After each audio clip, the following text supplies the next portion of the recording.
So we'll so Asana is not in here. We'll be back with new tactics and new formations. And your team members will score like Cole Palmer? More than Cole Palmer, because Cole Palmer can score and give passes. So I have the players. I won't tell you all of them, but I am hiding it from other corporate teams. In that, if I tell you a strategy, they will map out a strategy to man them. So I won't tell you. Safoda Ventures is preparing for a seamless tournament experience, ensuring the team's focus remains solely on their performance. So basically, I have sent my team to a hideout place just for them to teach them what they are supposed to do on the field. So basically, when we come on that set day, you are going to see what we are going to do on the very day of play. In fact, he's Drogba. Do you have Lampard, ACN? Do you have? So we have all the foreign players here. We have all of them here. We don't want to mention names, just as the CEO have said. We don't want to mention names so that those people will copy from us. So when we come to the field of play, you're actually going to see what we are going to do. We deliver, and we're going to deliver on that very day. You deliver. You deliver across the length and breadth of Ghana, and that day you want to come and deliver for us to see. But I just want to have one clear thing. The way you are talking, you've not seen what other people are bringing to the table. Oh. You see, we don't talk. We just don't talk. We deliver. That's what I'm telling you. We deliver. You see, like the clearing firm, we clear and we deliver to your doorstep. We are going to deliver and then bring out the cap and all the medals to Safoda. The excitement isn't confined to just the players. Employees from all departments have rallied behind the team, offering encouragement and support. It's become a company-wide affair, with the entire Safoda Ventures family rooting for their colleagues to succeed. In fact, you have the stature of Frank Lampard. Of course, I'm a footballer, and this is Safoda. You can see the energy. We are all young men. We play. Okay, so when we don't lose. We always want to win, and we are going to win. You can hear what CEO said. 6 out of 7, just for somebody to be encouraged to this time. For that one, you see, this is the Drogba. If I tell you the names of the others, maybe you close the program. You see, for 4 years now. You people tried to took our Drogba out, but he's back, fully back, 100% fit. It's going to happen again. That goalkeeper, tell him not to come, because this time it will not crash with him. It will be sweat. There will be basket full of goals. Take it from us. This is Safoda. You're coming to clear. Yes, and deliver. Yes, absolutely. I'll actually be the one to take it. So, and we have a pregnant lady around. She also will take it. Where is she?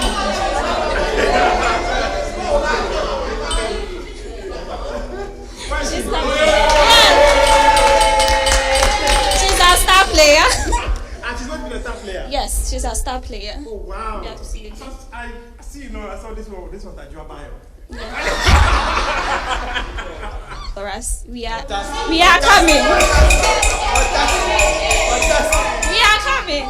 are coming, and you should be afraid. We are coming for you. Wow.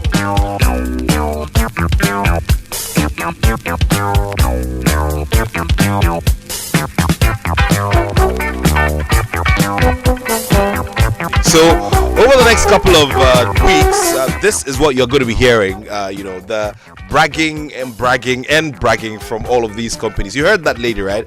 She said, we are coming. It's as simple as that. We're coming for you. Okay, let's see how things go. And we're going to do more in the build-up. We're visiting some more companies in the coming week. And we're going to be hearing about who the disappointed sportsmen and women are, who the medalists are, and who the champions are as well. So more on the Joy Sports Invitational Tournament, which comes off on the 26th of October at the University of Ghana Stadium. Still here on the Joy Sports Link on Joy 99.7 FM. My name is Nathaniel Attoh, backed by the rest of the Joy Sports team, and here with me is Mr. Magnus Rexdanquah, a seasoned international sports consultant and one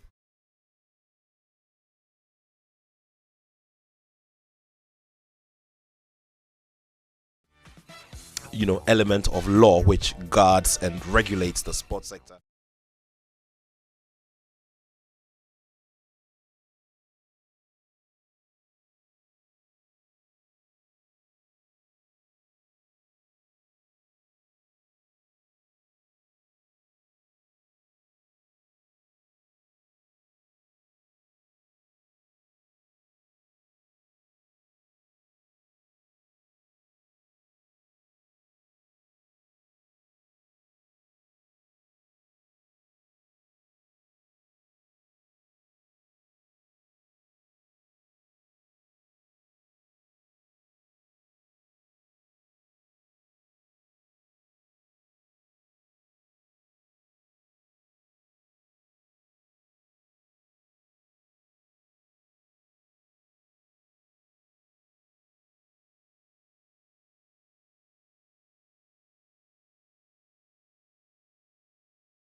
And then Kumasi. You won't believe it. Within 2-3 years, the value of the stadia has dropped more than 40%. More than 40%? More than 40%. Because you are not keeping them well. There are some areas that we should have leased them out. Tamale and Esupon had the hotel component of the stadia. The hotel that could be corporate boxes like we did for 208. So we needed to complete that and give it out to a hotelier, because I don't think the sports authority structure can manage such facilities. So that is where, personally, I think we haven't done too well. And then if you have a facility that you invest about 50 million, and then within a short time the value has dropped to about 25-30 million, it means there's something wrong. And that's a part of the discussion nobody talks about, because people don't know that there's always a value, and that the more times that you host events, then the values go up than drop. And we should be able to position it as a facility of choice across Africa, that when they say anything, we can easily fall on Ghana to be able to host whatever there is that is available. It's worrying to note that we so clearly were retrogressing. There's no other vocabulary for it. We are retrogressing, because if we have infrastructure that was of a certain value and now we're recording losses in terms of their actual value now, then we sure are drawing backwards. Now let's backtrack a little bit before we come back to some of the details of the African Games that we hosted successfully. In Ghana 2008, we saw loads and loads of things. We saw innovation. We saw a successful tournament generally, and based on it, you were invited by the LOC of Angola 2010 to come and consult for them. It was a high point for all of us as Ghanaians because then the flag was being lifted that high, and Ghanaian quality was being brought to bear on international sport. But beyond that, you've spoken about the thing about the these hospitality establishments around our stadia. Away from that, what are the other key elements of legacy which we missed out on from 2008? The training pitches. I made the point at cabinet that the focus should be on legacy. So all the training pitches were assigned to secondary schools, because we thought if the training pitches go to the secondary schools, then whilst it's there, it enhances their own training and then churning out more talent, because they are using quality pitches. And Tamale, we had 4 secondary schools. Secondary Takoradi, we had 3 secondary schools plus the railways park around Iskaro. Kumasi, we did Prempe, Pokuare, and then again schools. Then the Tamale, Kumasi, secondary Takoradi, and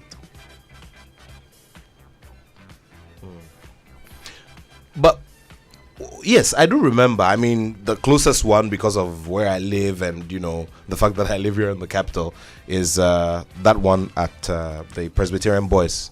Presec. Yeah, okay. Presec. Now, and then was this the one year Stanbic Bank just here? Very well. Were these pitches put under the direct supervision of the respective second cycle institutions, or there was a partnership? There was supposed to be a partnership between them and the sports authority. Because they were legacy, we left them in charge of the institutions. Okay. Years down the line, do you think that maybe the control and the management of those pitches have to be shared, even though it may sound like an absurd idea? No, anybody could use it for as long as it doesn't conflict with the use by the institution. So that was the understanding, and they signed agreements to that effect. I see. Because the pitches were made with changing rooms and all those things, and then water system to water the pitch. But I guess there should be a vacuum in the understanding of it. Okay, because I've gone back several times and it's not well kept. They don't have a sense of ownership because sports is not their core educational bit. You understand? Maybe we should have given them people who take care of the pitches and things, but that would have been going far away from the original concept of what we intended to do. I think the primary problem we have in Ghana is management of pitches. I don't know where the problem is. I think sports authority should have a system that the management could be seeded out, and you have a clause or clauses in when you want to use it for national events, what the charges should be or should not be. But there are aspects of commercialization of the pitches that they don't qualify to do that. You understand? Go to Esupon, go to Tamale. That structure of hospitality, like the corporate boxes that we had in Accra and in Kumasi, and it fetched a lot because the Accra ones were about $100,000 per room for the period of the tournament. Of the tournament, and that's a lot of money. And you could still lease them out to institutions who could have board meetings and things there, because everything that we constructed are still there. Fridges, ovens and things are still there. So to just keep them and use them as offices, then it means you do understand what is inside there. All right. So it's established we have a problem of maintenance of pitches, but from what we have seen and the evidence we have gathered here over the period, it goes beyond the pitches. It's actually the infrastructure in general, because you look at other elements or other aspects and you realize that they're also lacking. That one is true. I guess one of the mistakes of the transition from Mohenjan era to modern sports management and organization was the fact that you don't have professional keepers or managers. And most time it's people within a system that you employ to do the same thing. Because I've listened to various interviews with the situation that we find now with the stadia, that this is there, but we don't have the people to do them for us. And that if you want to go for the people, then you have to pay them. It's part of the management for you to be able to know when to cede a certain activity that you cannot do or cannot perform to somebody else, because in the long run, all the problems that we've had with pitches will not have arisen. You understand? Because constantly you have to look after them. And then now there are structures that can cover the pitch with.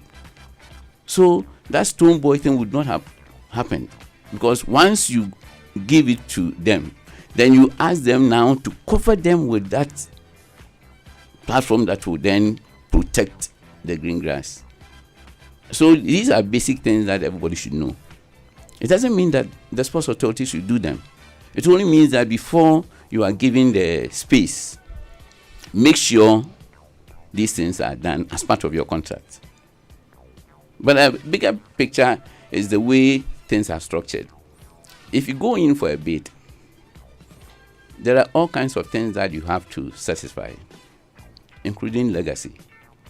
So every time you have to write, because all the international confederations and associations are mindful that they are being accused of wasting government money now. So people are now beginning to shy away from hosting. Except if you see Egypt wanting to host the Africa Games, it's because they are planning for the Olympic Games to bid for it, and they want to use the African Games as a dress rehearsal. And we had that incident when we were going for the bid for the 2023 Africa Games. And that was where I realized that most of them, they don't really mind what they are targeting the Olympic Games. And the Olympic Games gives you more money than Africa Games.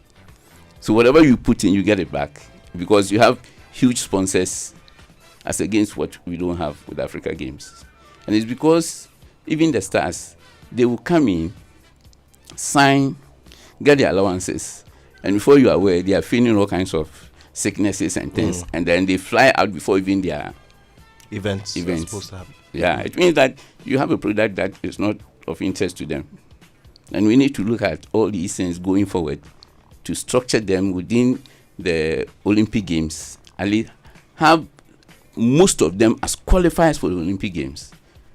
But the way they've structured the qualifiers is out of Africa. You understand? They do all that within Europe, and therefore Africa Games is not an attraction for them. And these are some of the things that we need to discuss as a continent. Because if the Pan-African people Pan-American could do all that, then we should be able to have the clout to negotiate as part of going forward. It shouldn't be just the World Cup that will give you money. Africa Games should be able to give you money. It means they also should look for major sponsors for the Africa Games, which you don't have. It means you have to start working on positioning Africa as an attraction, and then be able to have sponsors, or then go after sponsors who will be interested in activities in Africa, and then be able to raise the bar for the African Games. If you just joined us, we're here having this conversation with Mr. Magnus Rexdanquah. He's an international sports consultant and has a lot in terms of contributions that he's made to Ghana and bidding for international events, all the way from the late 80s through to the early mid to late 2000s, and based on that, we're having this conversation about how we can position ourselves strategically. We would be expecting your messages. Remember, 055-11-11997, 055-11-11997. Join us. Let's have this conversation together. Let's talk about we've delved a bit into Ghana 2008. Let's now talk about the principal document of law, which is a foundation for our sports sector in terms of do's, don'ts, in terms of administrative structure, and in terms of what will be done to anybody who flouts these laws. So the Sports Act 2016, Act 934, is the principal element. You gladly contributed to that document. Having contributed to that, what are the key things you feel that you feel we should start adding as a matter of amendment and all? Yeah, there are quite a number of flaws in the law. Not that we didn't consider it, but at that point they thought you are jumping the gun. You are trying to walk gingerly and you want to be jumping. And one of them is ambush marketing. The success of 208 was our ability to check ambush marketing. And I was ready to arrest people because I had a law and because I was able to make the points at cabinet for it to be approved. So we could arrest people because we had signed to a law.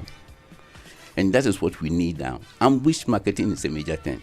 If you have ambush marketing, anybody organizing anything is protected. Which means if I see a t-shirt out of an event that I'm organizing and you haven't paid me anything, I can arrest you. And there were quite a number of incidents like that during 208. So if we want to commercialize our sports, we need to work on that law. Then in terms of federations or associations, it's a national thing. So if you form an association in Accra, you cannot call yourself a national association. So we need to amend the law to reflect that at least we have 16 regions now. If you can't do even half of the regional associations, at least 7 minimum, you should have presence and activity in 7 regions before you can call yourself a national association. Because if I go back into history, there was something we observed within the 80s, that almost every region has a certain basic interest in one activity, sporting activity or another. Like if you go to the beach, what they can do there on the beaches, those in the hinterland cannot. And then you have to now work on making sure that for each region, if you have a regional association, it should be able to cover all these things because it's government that is going to put in the money for you to develop. So that part of the law is also required for us to amend it. And there were quite a number of other things that I had done some study on of the law. Very well. That we need to now have a second look and then change it. Employment is important. What are the requirements that you, if the federation is working on those things? I remember, okay, let me go at it this way. During the COVID, when we had the issue of COVID, we were trying to find the best way to get the athletes giving some stipend whilst training. And we were able to talk to YEA for them to take on a certain number of sportsmen and women to be paid that stipend for them to be able to train. So the same way that we need to link the two bodies, the Sports Authority and the YEA, and other such bodies that could come in and support sportsmen and women to be able to take it full time. We will need to also support schools and colleges sports. It's dead now, virtually. It's not like before. And it's because at a certain point in our history, when the schools and colleges sports had an office at the State House, you remember? Sam Nelson and Katesiza, that period. Mr. Sam Nelson eventually became the Director General of the Sports Authority. Yeah. The late Mr. Sam Nelson. Yeah. Yes.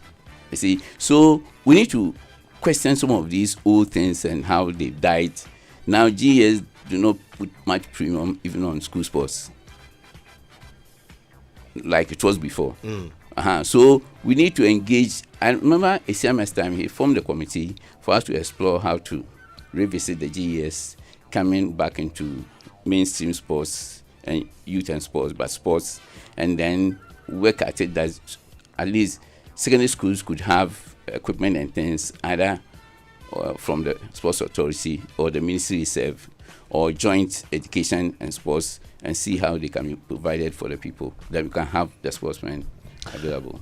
You mentioned collegiate sports, or what we refer to as intercore, very popularly referred to as intercore. Now, anybody who's been through the second cycle system would know what intercore is, the excitement it brings, and the revelations in terms of the talents that come through. But in recent times, we see videos on social media which are very, very worrying, because our athletes, or our athletes at that level, do not know the basic rudiments and the fundamental elements of playing their respective sports. We've seen videos on social media of athletes representing schools and not being able to do the triple jump properly, not using the right technique to do the triple jump, not using the right technique to do the pole vault. So many of them, and you ask yourself, where are we going? And it becomes a point of laughter. It becomes a point of satire, and it's not funny at all. Because when it started, nobody paid attention. Okay, you mean when the problem started, nobody? The problem started. You remember Universal Sports College? Yes. Where is it now? Well, the geographical location, it's there. But what it was doing is lost totally. You understand? Yeah. Because we're producing instructors and things, and now it's not there. So, University of Cape Coast has something on sports, Legon has something on sports, and I've talked to all of them around the bid for the Africa Games, because wanted to have a certain direction, that if you are going to invest that amount of money into the African Games, then the growth of it thereafter was key. So we're looking at one game structure for state or public tertiary, and then another for private tertiary. But then it won't do the trick as if you can have one tertiary games. Then the way the high school system was structured down, that not 5, not 7 years anymore, but this number of years, then you find yourself at the level of old secondary school, now tertiary, and then in sports. So a lot of them lose out. You understand? So, in as much as we have education reform, how does it interface with sports? Because that's where the talents really are. 2, the interdistrict games or something like that, that's more like for those who are not in mainstream education or secondary schools. The talents in the district themselves, not in secondary schools, have to be harnessed. So if you don't take care, you have one for non-school, one for school. But we need to discuss all these things and come up with a proper national policy direction for all of us. Then we know that we are tapping in the talent from whichever level, either you are in school or you are not in school. You have the platform to come into national teams. Otherwise, if you make it all school, that's where the talents are coming from. But those who are not in school might also have something that you are missing out because of the kind of structure you want to develop. So it's about time we engage nationally the direction for our sports. We have to engage nationally for the direction of our sports. Interesting thoughts there. Let's go to that element of funding. It's one which has always bugged us. It has always come back to haunt us. It has always come back to us. And, once again, we'll refer to our laws and also what we lack and what we need to do going forward. I'll go back into history. The attempts at having such a structure has been there for years. And we can't get it right because the ministry always believes that it should be controlled from a certain point under the ministry. They forget that private sector does not support that. They think that if a sports commission or a sports fund thing, you set it within government, then whatever you put in there will be used by government. You understand? And you have the full stretch of it. You also have to register a lot of images, because that's where, when sponsors come in, is the images that then they buy the rights from. Okay, so if you want to do a national games, register the image of the national games, have various rights under them, and sell them to people. You understand? And that will be part of the sports fund. But I remember Prof. Summers then, when he was RIS, remember? Commissioner for IRS. Yeah, Commissioner for at the IRS. time. He had this law that when you contribute to sports, that amount is abated from your tax. Which was good, but somewhere it got lost. And we haven't tried to now work out a sports fund in the real terms of the word. Because if you have a sports fund and nobody is benefiting by giving you money, then nobody is interested. If you link it to brands of various sporting activities that you are running also, then the person knows that, okay, I'm the major sponsor for this. You understand? And I have access to A, B, C, D as part of the money that I'm giving you. We need a second thought of it. The various attempts at it, and I've sat in various committees, and we will still fail because government wants, or the public or government wants to hold on to the management of the fund, and private people do not want that. They want to see the money work the way that you approach them and talk to them. They want to see it work that way. Because sometimes the money is for these things, government makes that with government money from the ministry when it's supposed to be used for an activity. And we need to be clear with that. You understand? We need to be able to define what rights are in terms of all the activities that want to run in any specific year, and then sell them out for people to come. And then once the private sector is making money from it, you know they will make more money because you also have a say in it. Well, let's see how things go, because you're also focusing on this area on the backdrop of the annual problem where national teams want to go and take part in competitions, and then the problem comes up. There's no money to fund their tickets. Some may have qualified to take part in competitions. They can't be there and report on time because we do not have the money. And so this always occurs, and it keeps coming back to us all the time. It's a cyclical problem at the ministry. The control. If you take the ministry hands from control, and you leave it to ingenuity of the managers of the fund, all these things, it makes it easy, because then they will be able to source for sponsorship. They will be able to sell rights into future games and activities, and then you have the money to look after all these things. Because sometimes it's not really anything, because it's not a lot of money. It's just a ticket or two or something, and then you come and there's no money. And I've seen. Okay, let's go back to this Africa Games, because it was an experience I had in Morocco. There was this Nigerian lady. She was in the international circuit, running here, there, and they make a lot of money there. And then we were there one night, and the Nigerians called us, a number of us, that no, there's a problem. We need to sit down and discuss. At least they come, collect their allowances, and a day or two, they feign injury because they are going into another circuit that if they run well, they are going to make a lot of money. So we are in competition with a global game structure that as you perform, you get paid more money. So you're just making an appearance on the African Games circuit, collect your allowances for the period, and then run 1-2 the hits, and then suddenly you break a leg or something, and then you hear that the person is running outside. We need to look at all these things again, and it's something that we need to all sit down, not as a Ghanaian problem, but as an African problem. So alongside the Africa Games, then we need to sit down and look at all these things, because that is why we don't have a lot of premium on the Africa Games, and then there is a lot of sponsorship on the Africa Games, because the stars are not here, and they come and leave a day or two. Well, the African Games is one that runs on a certain cycle, and it's one of a 4-year cycle.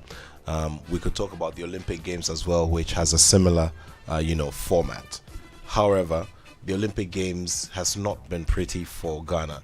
Participation in there has always been a challenge, at least in the last couple of events, and we keep struggling. This year, boxing of all sports, which is Ghana's most successful sport at the Olympic Games, could not represent, or Ghana could not be represented in boxing. And that just tells us that we are not in a good place. You remember all those Ghanaians who've made it big at the Olympic Games? They all train locally. Okay. You haven't seen that? Yes. They all train locally. When you are out, your target is turning professional. When you are here, your target is making a name and getting the medal, because that will be part of your profiling, like Azuma Nelson or like Shule Situ or all of them. You understand? Sama Kroma and all of them. Oh, no, all of them. Yeah. And now even boxing is going out in Ghana. You're not getting the talents like before. And there are quite a number of other disciplines that they are virtually dying in Ghana. It means we are not selling something well. I think that it's about time we sat down and look at the whole sport industry thing. We are getting it wrong. So let's sit down, dispassionate of political, because I've sat in quite a number of them with the MPs. And every time there's a certain area that they want to protect for the public, because they see themselves as possible minister of sports, and then if you leave it to go out, then when you come, what are you going to manage? If you want to have proper sports business, that should not be the line of thought. We need to discuss it well, and then we need virtually to go to every region. The funny part about this amusement part of how God sees us. Every region has a talent. Every region has a talent. Now suddenly you are getting it all wrong, and we are not seeing it. Before you are aware, we will mess up all the talents that we can't even do anything. Our football is changing because we don't even know that there was once a Ghanaian way of playing football.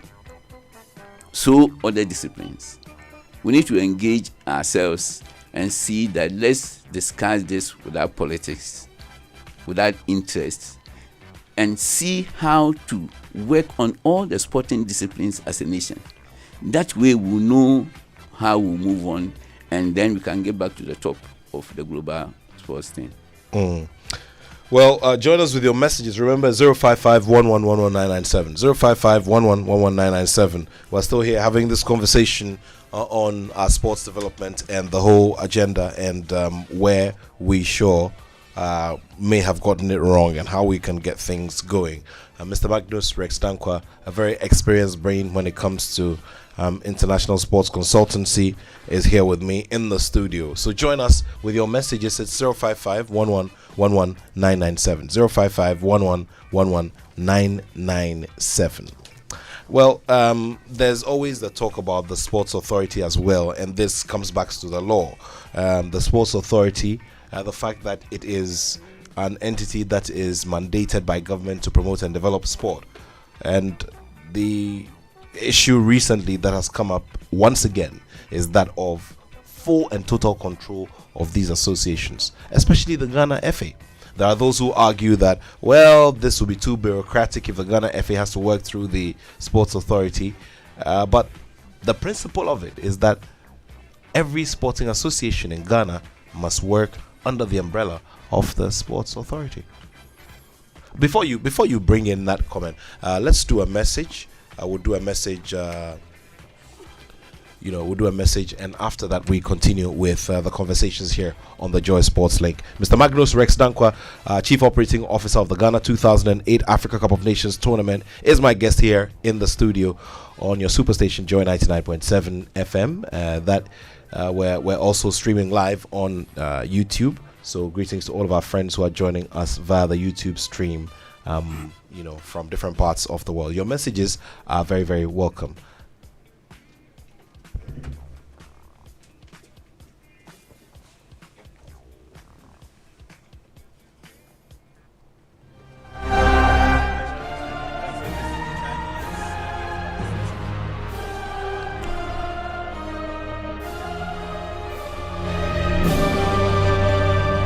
It's back! Oh yes, it's back! The Joy Sports Invitational Tournament is returning with a big bang! On Saturday, October 26, 2024, the University of Ghana Stadium will be buzzing with excitement. Get ready for a day packed with thrilling corporate sports action. This year, we've got it all. From the CEO's penalty shootout to the epic battle in men's football, women's penalty shootout, 4x100 meters mixed relays, mixed sack relay, volleyball, and basketball free throws. Of course, the board games will be taken care of. There will be Scrabble. There will be drafts as well. Esports is not forgotten, and there'll be a worry and so much more. Which company will reign supreme? Don't be left out of the fun and the competition and all that unbeatable Jama showdown for the special Team Spirit Award. To register your company, call or WhatsApp Slevin on 0540-106-466. So mark your calendars. October 26th at the University of Ghana Stadium. The Joy Sports Invitational Tournament is proudly brought to you by Joy Sports, the thrill of the game. Magdan Group, your trusted partner for cutting-edge business solutions. The luckiest. Luck is everywhere for everyone. Caveman Watches. Be remembered. Joy Sports Invitational Tournament. Play for peace.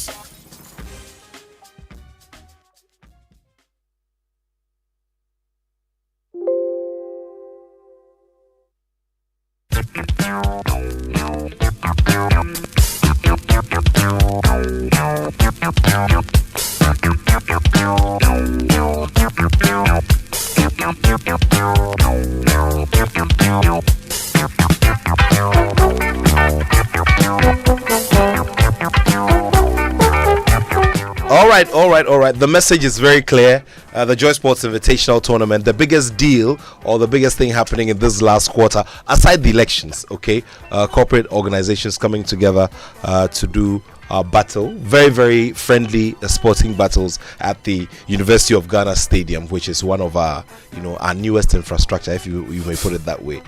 We also have a Mundo track. It's one of 3 on the continent, and because of that, we're hosting the next African Athletics Championship. And that is good news, isn't it? Mr. Rexdanquah, I was asking you the question about about the Sports Authority and true control and true oversight responsibility over all the other sporting associations. The Ghana FA works directly with the ministry, and you'd ask yourself, okay, so if amateur boxing also gets a certain leverage on its sponsorships and everything, then they can also say, okay, we want to deal directly with the ministry. Is that how we're going to run? It's a mistake of the ministry. Okay. When it happened long ago, even further away from ET Mensa. That's how far. I see. Yeah. Because we do not really understand the kind of structure we want to have. We had a bridge over from Ohinjan and the way he operated.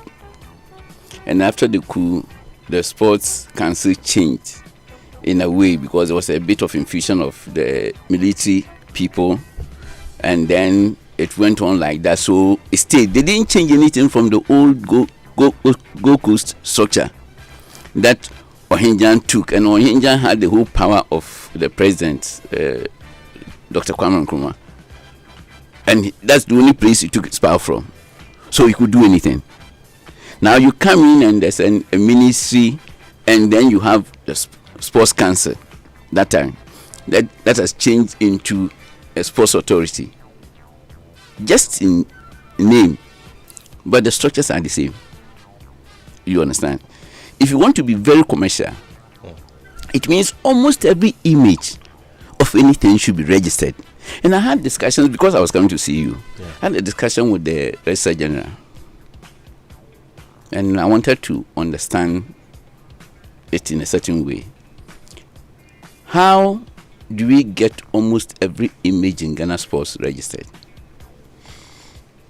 Because that is the only time that if somebody infringes on your rights, you can sue the person in court for any amount.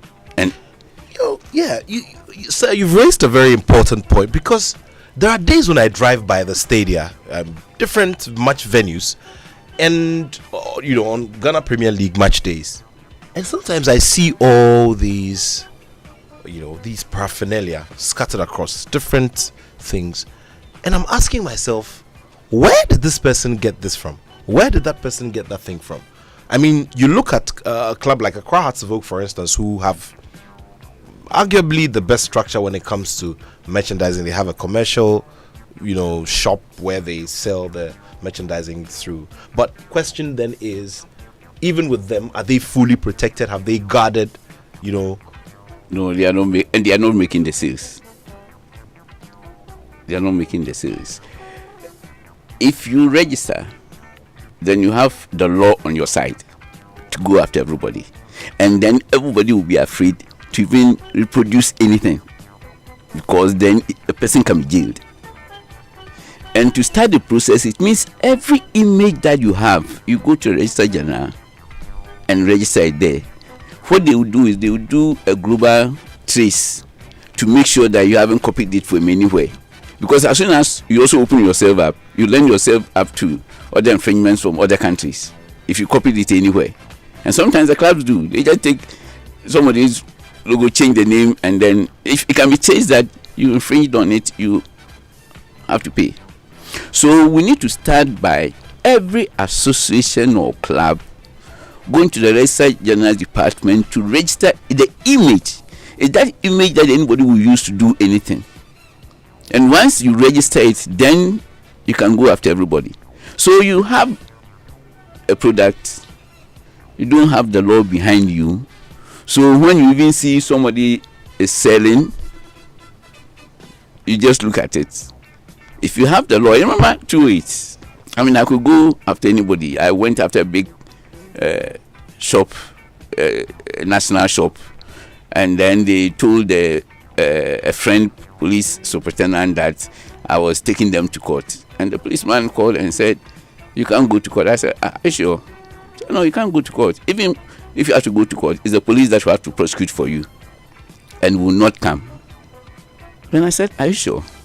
I can go to court tomorrow." He said, "It's not possible. Wait until after the tournament, 2-8, before we go, and it will be foolish case." Then I said, "You should stay on the line." Then I called the Attorney General. Then the Attorney General, "I want to go to court tomorrow. Is it possible?" He said, "Oh, bring it just now. By 9 o'clock, we'll be in court." Then I told the police officer, "Have you heard? You think we are joking? This is a serious matter." And that was it. You see, you need the law on your side. And to get the law on your side, you have to go through the process of registering every image you have. The colors of the club have to be registered. And then you do either 2 seasons or 3 seasons, a design of the jersey of the club, so that you sell that one within the 2 or 3 seasons. Then the 4th season you can change. It means once you change, all the old jerseys are out. You understand? Then it's the new jerseys that people will have to buy. And that's why the clubs outside, they change once in a while, touch here, touch there. You understand? Or new sponsor, you change it. That is how you make money out of these things. But you should have the law first. And then even for events, register the events. Because remember, I did a combination of all kinds of imagery for CAN 2008. ACN, CAN, 28 CAN, CAN 208, all kinds of permutations, meaning that you can never get out of anything you do. Because okay, so then what these people who, I mean, the people who engage in ambush marketing go and try to find ways around it. So maybe they may take out one letter. So what you did was to ensure that all you the did permutations. I see. Yeah. I see. Every permutation. And even for CAF, that was an eye opener for them. I see. Because I remember the early stages when I went for the trophy in a meeting, CAF executives. Mustafa Fahmy was sitting directly opposite me with Issa Attoh in the main seat. And Mustafa Fahmy said, take the replica. Then Issa Attoh said, but you, all these years, nobody has ever asked you for your trophy. This man is asking for the trophy, and he said, no. Give it to him. Sincerely, I didn't even know it was pure gold. So I kept it in my office. The AFCON trophy. Yeah. I kept it in my office for a while before. I don't know where the story came from. The national security came there, took it, and sent it to Bank of Ghana. Yeah. You understand? But that is what we have to do. Even for the league trophy, even for any other trophy that we run, if you protect it, then seeing it before the beginning of the season, before even the last presentation and all, it's a whole ritual. Yeah. And the ritual adds to the value. Because anything that you see it every day, it has no value. So it's the rituals around things that we do that raises the value of the things that we have. And it's about time that all the federations should register the images that they have. And two, it should be lawful that at least you should do half the number of regions in Ghana before you become a national federation. Not to be in Accra and just a number of executives and say that it's a national association. No. We should write the law well to make sure it's profitable. If it's profitable, then you can pay players and people well. There's also the conversation about these national associations and how infrastructure is dotted more around the southern sector than these other places. So for instance, I mean, if you want to do boxing, I mean, very obvious that you go around the coast and you go into different parts of Greater Accra.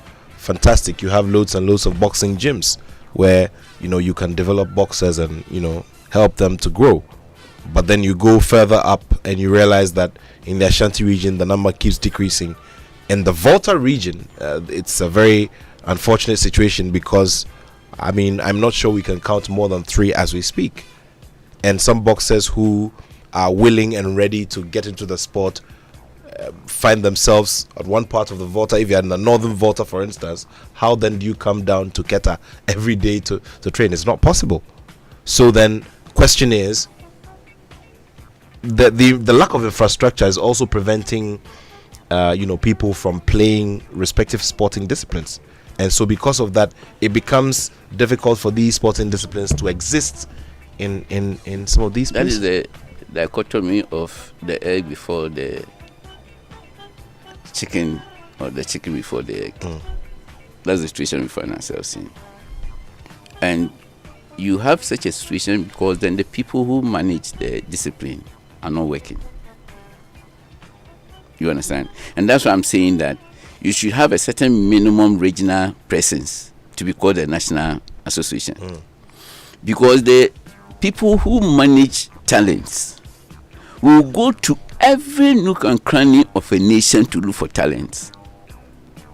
And 2, the old man has a funny sense of humor. He spreads talents and everything across everywhere. So it's when you go hunting for talent that you see that there are even better boxers in the north because of their structure and things. You remember in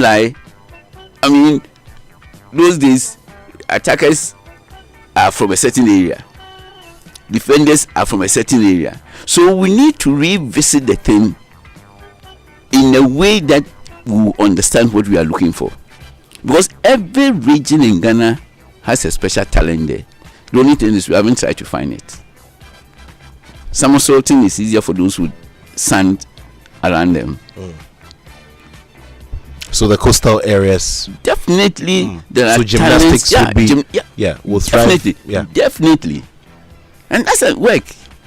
I don't believe in an officer of the state just sitting in Accra and determine decisions for regions without even going there to test anything, going there to do a survey. I mean, just sit in an office. No, I don't believe in that.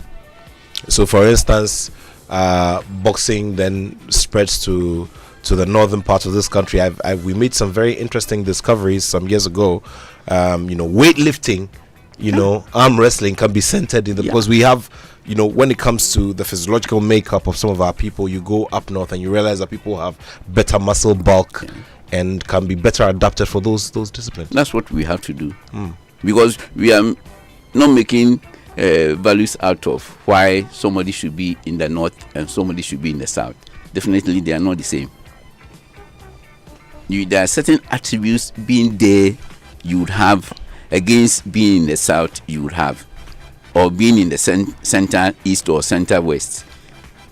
And we need, I believe that when you go to researches of universities, especially Cape Coast Sports, University of Ghana and other universities that they have, people research on these things, and once they finish their course, they should be able to make some of the reports available to Sports Authority for them to read and appreciate what we have. And that's why whites get it right, because they will go for talent in a certain way. You remember when you were lefty in the old days, it's a taboo. Before we came to realize that the southpaw of the lefty is a better punch. Yeah. You understand? So we need to do that research. We need to look at us as who we are, Ghanaians, the structure, and then do more research, and then you can appreciate what will start changing the face at Olympic Games or Africa Games. But not the lazy way that you see a talent just by somebody's door and then you need to do more than that. Well, join us with your messages. I've got quite a bit. Let me just bring some of them here. Now, lawyer Ernest Thompson just sends this message. Long-serving board secretary, former board secretary of Accra Hartsville, who also served on some of the committees of the Ghana FA. Now he says, in the case of Hartsville, I got all the images registered when I was on the board. They are trying hard now to improve their sales now, but maybe they should get professional marketing companies to handle the sales while their legal teams come hard on those breaching these rights. Now, all the problems about stadium maintenance are due to the lack of funds and the need to outsource the work to professional facility management companies. The way out is the sports fund, but this must not be under the control of any ministry. I believe we did some work on this some years back. In 2016, we lost the right to host the African Cup despite our wonderful presentation in Egypt because we did not have enough funds. Thank you very much, Mr. Ernest Thompson. No, Mr. Thompson. What happened was something else. I see. That was the first time that CAF just decided that you have won without the votes. I see. We were there. We knew what happened. We saw what happened, right? Because one government wanted the hosting for politics, and then we were just going to host a different tournament. Yeah. So they never gave us the, but we knew we won because we had talked to 7 the evening before the counting, and then if you think it's out, we won. But he just said if not any vote, and we understood it's an African thing. It's an African thing. We'll have to. And we'll drop it like this.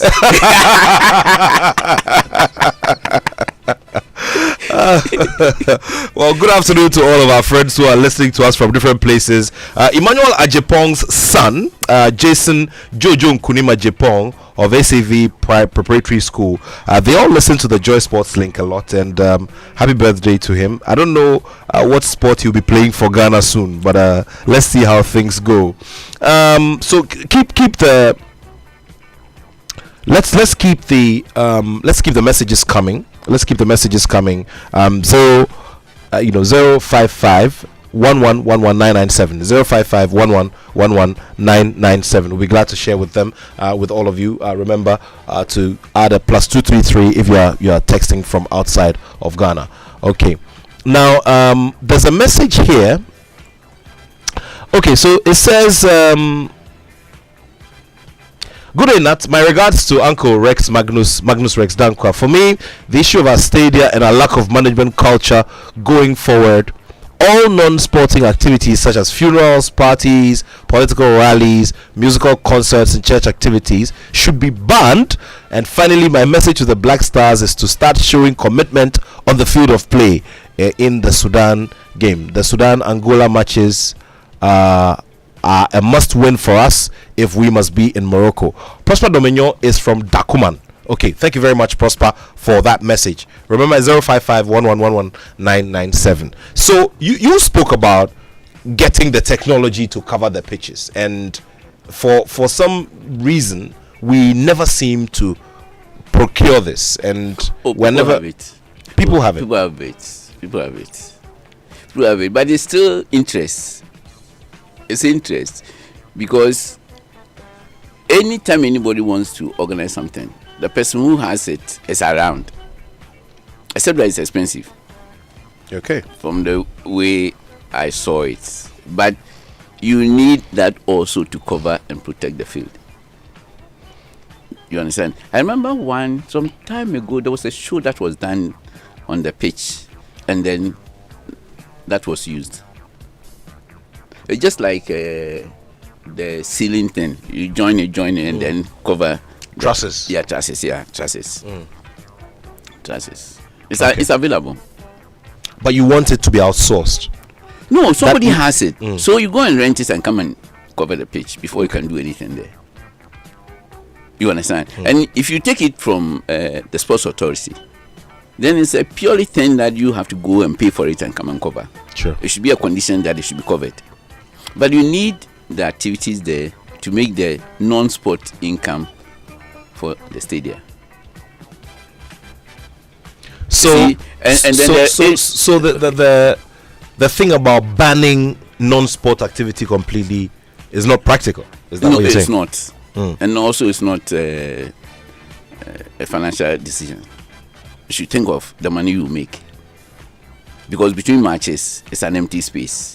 So outside, there's courses, symposia, and the same lane there could be about 4 symposia concurrent. You understand? 4 symposia concurrent. So you need to open up to make the money, the non-sport money, that will keep the stadium running. Because there's definitely a cost to management. Well, okay, so you spoke about those who have the logistics to do all of this. Let's come to the thing about the pitches, which obviously is the biggest conversation now. The biggest name when it comes to pitches obviously is Mr. Frank Boahen's green grass technology. He's the go-to person. He's been the go-to person. He's had to squeeze water out of stone sometimes to get the work done. Yeah. Now you're preaching to a wrong person. But you go well, yeah. So where do we go from there? I mean, sometimes I sit back and I'm like, okay, so there's a Parks and Gardens, Department of Parks and Gardens as well. It's supposed to be functional, and we're struggling with things like these. Now, I remember Frank's introduction to Ghana was in 2008. Yes. Remember? Yeah. Yes. And there was quite a story to it, but that's a different matter. If you want to get it right, the bit of who manages his work should be to the person who wants to use the pitch. That's why you either cover it, or if you are not going to cover it, then you bear the cost of repair after use. That's how then Frank comes in. but you are going to use it, and either you cover it up, or if you don't cover it up, then you pay the cost of repair. You understand? Plus the inconvenience, because the repair will take a bit of time. So if there's a match, it means that it has to go to another venue or another stadium. And we should be real with figures. The old way that, you can just come and play and go and your supporters misbehave and destroy things, you should go to the person responsible and you pay for it. And it's all within the law. It's because we dodge the law, and that's why we are having all these problems. You understand? Because if the spaces that you have in the stadium, I would have taken every federation out of the stadium. You understand? And then people pay for space for things. The corporate boxes, no. Outside, that's where corporate companies do their board meetings. And I was in Hungary before the Africa Games, when we were looking at all kinds of options. And all of them, you go in about 10 companies having their board meetings there. Because it's easy for them. Understand? You drive to a stadium, you can park anywhere, and then you go and have your board meeting and go. And they pay. So it's been looking for ideas on how to balance your accounts. But because you rely on government money, you are not on obligation to be innovative. And that one's not right. You understand? If it's your own business and you are not balancing and you are going bankrupt, you do something. And we need to look at that. It's not just government. It's all of us. It's our money. And therefore, when they put you in charge of something, you should be creative, innovative, to find ways to balance your budget first. Because sometimes when you look at the budgets of the ministry, it's not funny.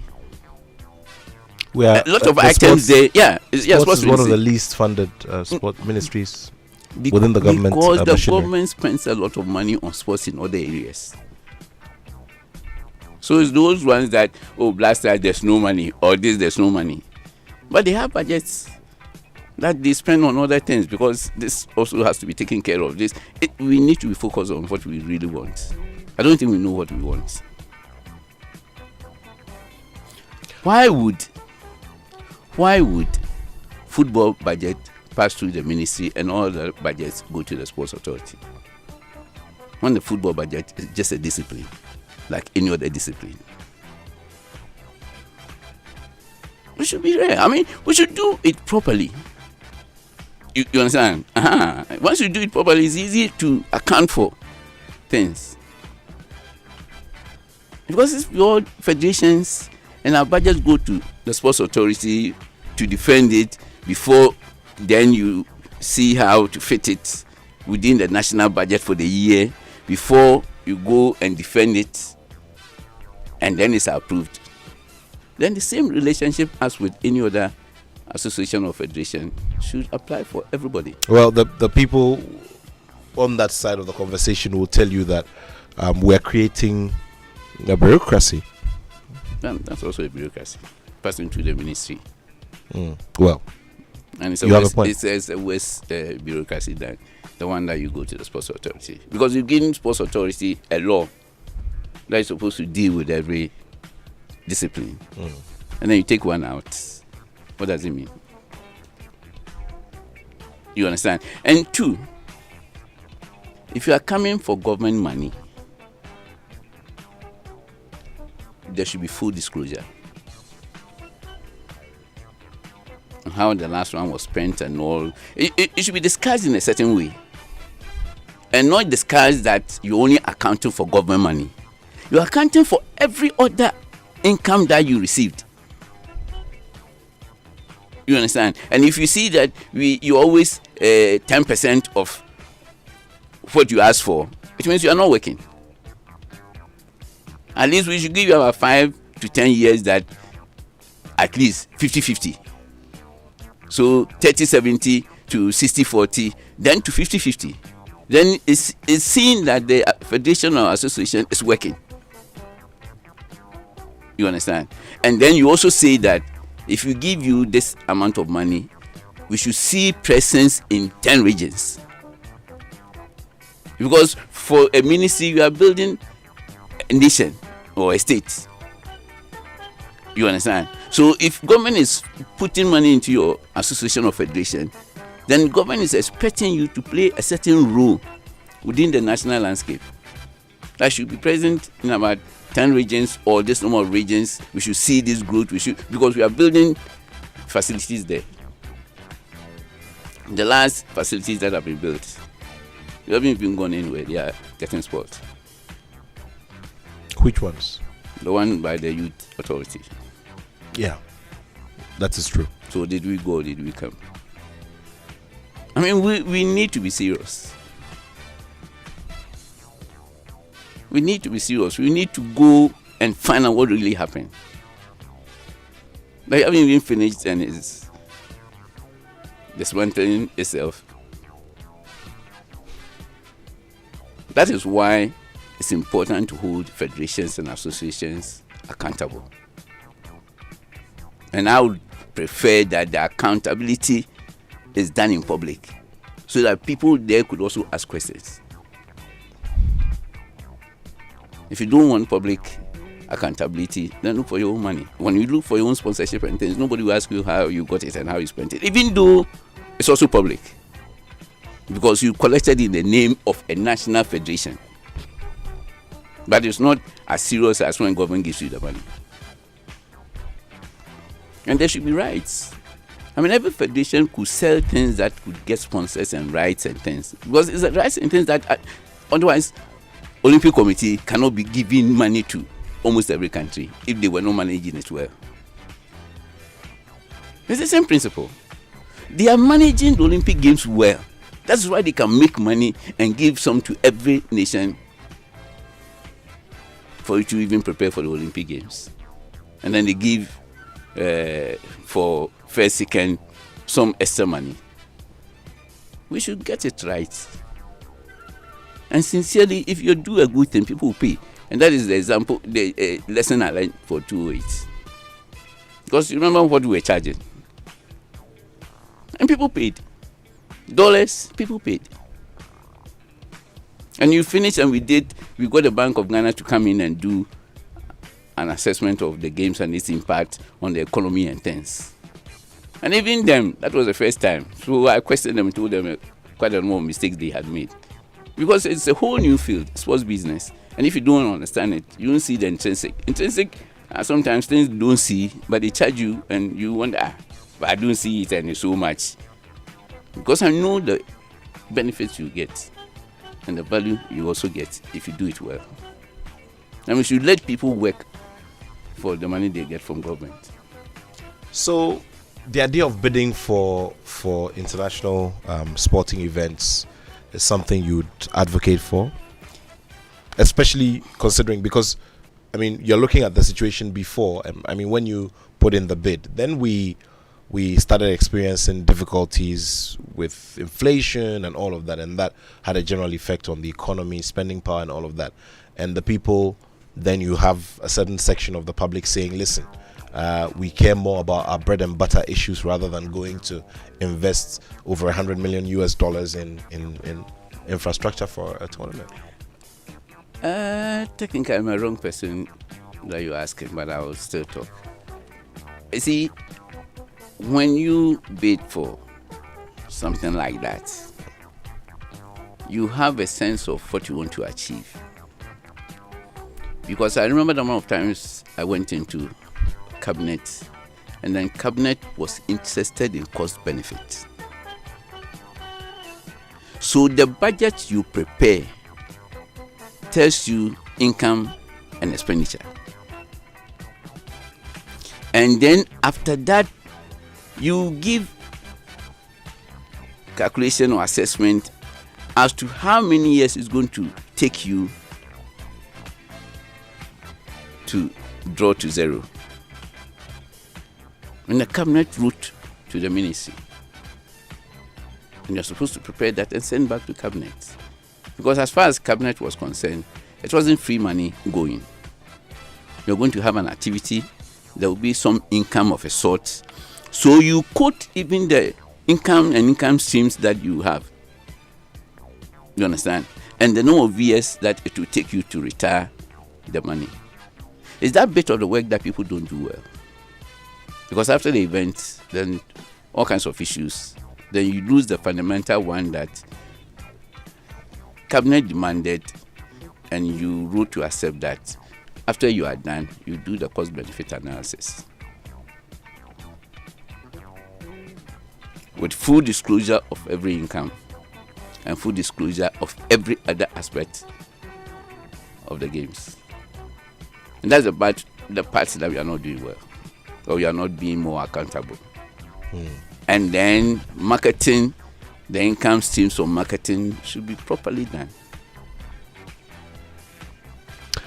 Well, join us with your thoughts. 0302216541, 0302216541, 05511119997, 05511119997, and 0302216541, 0302216541. The Ghana Premier League, for instance, finds itself in a very tough place, getting into this new season without a headline sponsor. There have been conversations about the true value of the Ghana Premier League. What lies, well, what is there, what's in it for whoever comes to invest as a sponsor. And then there's the incidence of companies coming in and then defaulting based on various reasons, and this is not the first time that such a problem as that with StarTimes has come up. So generally we're in a season and we don't have the headline sponsorship, and of course it has its own trickle down effects on the clubs. The media landscape has affected sports in several ways. Whilst outside, it's inured to more income for them. Here, we are losing income. You understand? Outside, it's creating more income for them. So, you see that even in their rights, they segment rights. They can segment rights for West Africa against rights for East Africa. That's true. It's when you understand it, then you can segment like that. You understand? Because you have an idea as to how many people watch. And how they are structuring their sponsorship and things. As in case here that, nobody cares. So our problem is this question. How do we deal with it? You understand? Your fan base, you virtually disconnect. You are disconnected from your fan base. Those days that when we were students, we could travel across to watch Hasselhoek. Amazing. And even when they play in Kumasi and they come to lodge at KNUSC, it's the students who go to serve the players. I see. Oh, seriously. And then when they are going to Kumasi Stadium, they will organize to get those who people served to go with the team into Kumasi Stadium. And it's not just Hasselhoek. Olympics had the same thing. Even though those times we do not understand marketing well, sports marketing, but it was a certain value. You understand? There was a certain value that the players and things were flying over or benefiting from. Because then a taxi driver will take you and you won't pay. You understand? People will see you and give you all kinds of gifts that you don't actually quantify. You understand? Because you might have scored a goal at the last match or something. All that I'm saying is that we need to sit down and look at Ghana sports and its future. Without passion, without insults, but be ready to listen. You understand? Because every club, even those that are coming up, is because, I don't know, but from the corner I sit, Now I'm seeing younger Ghanaian players in Europe than former times that is the mature people who go. Because now Europe is more interested in the younger talents that they buy cheaper than the established ones. Who cost the money. And then they can sell within a year or two. Because now the younger talents are even more expensive. Because you can draw the growth part of the person, and they're now expensive. So that is the interest of the club. So the other issues they are not interested in. That's why most every corner there's a youth something. But we need to look at us and grow a certain industry here, because that is what we are missing. The point we are missing. If we do the industry well, it will employ more people. You understand? To employ more people, to open up the hinterland where there's more talents there, so people go out. There are too many things that can be done in sports, but we are not doing that, because now everybody's attention is going a certain direction. The youth send them, and then it's not even the matured players. Recently, I saw the Security Services Sports Association, SESA, relaunch, and they're going to have a major athletics competition. That sure should come as some good news, because SESA has been a very big part in terms of talent discovery and management within our system. Teams. Yeah, I mean, if we can trace Azuma Nelson's history to SESA, then obviously there's something they have to offer. And the other day, I was also thinking about how our security services can also get into, sports infrastructure, big time sports infrastructure, so it can help that idea, so that then we can grow our base. The infrastructure, no. Already security has a shortfall of funding. Okay. Now to take part of that into infrastructure, what you have to do is align with existing facilities, because there are quite a bit of around there. Yeah. But it's still the sports market of Ghana. Previously, security forces were a major supply of national teams. You remember? Yeah. Even for athletes and things. Sure. Something went wrong. We need to revisit that and address it. You understand? And that part of the job is more National Sports Authority job. Because we allow the military forces and things to leave that space. I don't remember the last time we did National Day games and all those things, but they were the space that was giving us new talent for national teams and all. And that's why I said we need that discussion, a national discussion, sit down, dispassionate and talk. And then somebody should take notes, because I've seen it severally. After that, with all the noise, that's the end of it. But somebody should take notes and then prepare a paper, then we'll discuss it and adapt it, and then that's the way forward. It also privatize a lot of things that the government is holding on to. Because now government has no money to do those things. You understand? So we need to get it right, but we need engagement in the coming months. We need to look at it, because we talk plenty that sports is business, and yet you don't see it. And truly it's business. You should not be satisfied with just a small corner. The small corner is not a business. Business is when you relate to other areas. You understand? Branding is a major thing, and you're not doing branding well, because everybody wants a small corner to operate there and make. When a lot of people don't make money from what you are doing, you are not making money. Because when a lot of people make money from any activity you're organizing, by the time you sit down to look at the money, you'll be surprised, because people are not going to the stadium. There's something they are missing. Ghana ladies, the people who queue, and then when the teams come in, if you don't take it, they will push everybody there to go into the stadium. Now, Kota.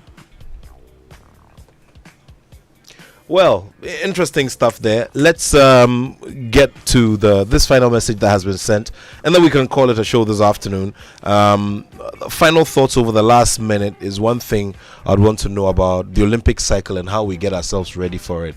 I don't know how well you'd be able to put all of that within a minute. I know it's an elaborate conversation, but at the Olympic cycle and how we always find ourselves going cherry picking, and then we send our athletes in there and expect them to do magic over those who have strategically prepared. Before you answer that question, let me just okay,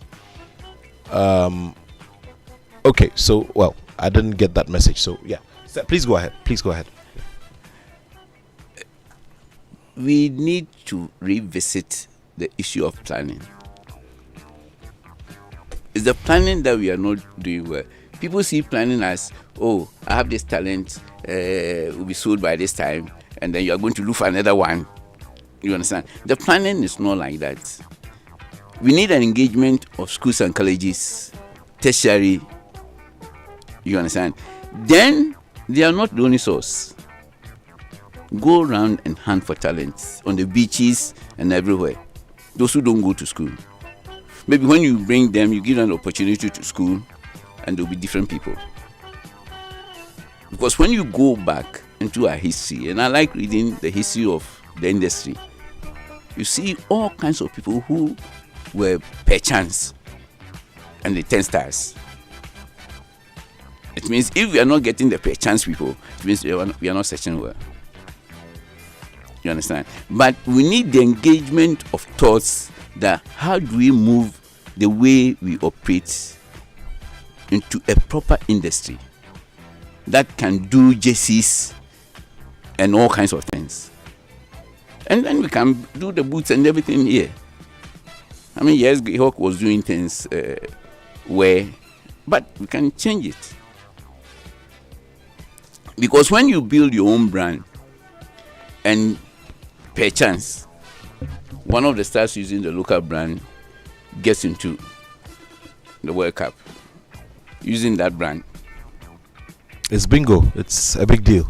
A lot of cash. And that's what we have to target. Well, thank you. Thank you so much, sir. It's been wonderful sharing your company this afternoon. Thank you all so much for listening. This has been a conversation with Mr. Magnus Rexdanquah, an international sports consultant and the man who was in the center of the organization of the African Youth Championship in 1999 for the African Games. Yes, of course. 1999 and then to 2008 AFCON, and then to the Africa Hockey Cup for Nations, and then went ahead to design and present and win the bid for the African Games, which Ghana recently hosted. More of this, and of course this interview will be on YouTube, so you can follow, and we'll be bringing it to you as well on our various channels on Joy News and on Joy Prime. Thank you all so much. And just before we go, happy 60th birthday to Engineer Benjamin Owusu Crawley. Engineer Benjamin Owusu Crawley, happy 60th birthday to you. Thank you so much for always listening to the show. We appreciate you greatly. Mr. Magnus Rexdanquah here will be celebrating his 70th next year. It will be a big deal. We pray for life and strength, and it will be well. Well, so we'll be back next weekend to bring you another Joy Sports Link. Remember, all of our friends from corporate Ghana, it's game on. We'll be visiting some of you during the week, and we'll be bringing you all of the stories and the images on our various platforms. Thank you all so much. Have a wonderful, wonderful weekend, and always keep it here on Joy 99.7 FM. My name is Nathaniel Attoh, and I have love for sport.